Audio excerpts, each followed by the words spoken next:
Maintenant, moi, je pense que c'est la famille Prudence stagiaire. Directement avec leurs locataires.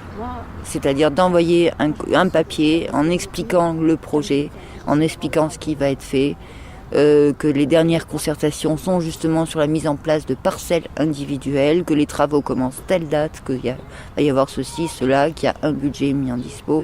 Tant que c'est une affiche dans l'entrée, les gens y passent et ils croient que c'est une association, le centre culturel, le machin, que c'est encore de la balade des gens heureux, quoi. Donc dans le timing, ça a contribué en tout cas à prendre un peu de retard par rapport à ce qu'on s'était fixé. C'était pour que d'abord ce soit un jardin qui appartienne aux locataires. Donc ils espéraient que vraiment il y a un mouvement naturel qui se fait avec des gens motivés et qu'on monte nous-mêmes le projet et que Famille Provence adhère plus ou moins, mais avec un projet mis en place par les locataires.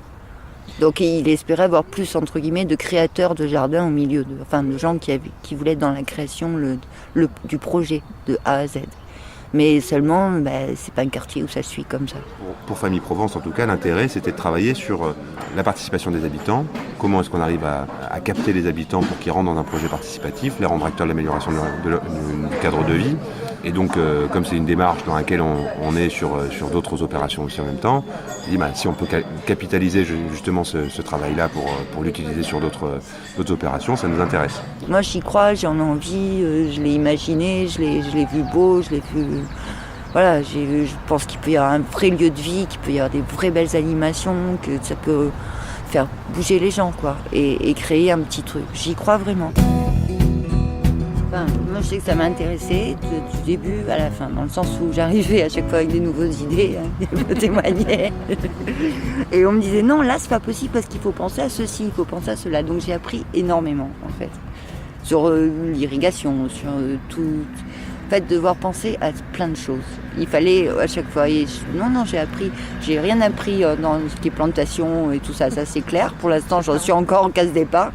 Donc ça, c'est pour la suite. Mais dans le montage du projet, savoir qu'il faut penser à plein de choses pour créer ce projet-là.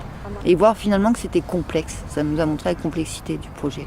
Je suis confiant sur le fait que on va dans une phase qui va être pas plus facile, mais en tout cas plus visible. Donc, avec aussi en même temps plus de personnes qui risquent de se reconnaître aussi en même temps dans le projet qui verra le jour. Le principal, c'est que ceux qui sont là s'investissent, voilà. Même si on n'est pas nombreux, c'est ça qui compte. Hein. Et chacun avec nos compétences. Hein. Toi, tu es plus compétente en culture, mais oui, mais bien sûr, mais en culture même, tu es plus compétente. Tu as plus de connaissances, tu as eu des jardins, tu as eu des choses. Et c'est là que ça fait. C'est ça qui fait le truc. Moi, je ne suis pas compétente en ce moment au niveau jardin, niveau création, au niveau machin. Oui, j'ai des idées, des trucs, voilà. Et on s'est tous complétés.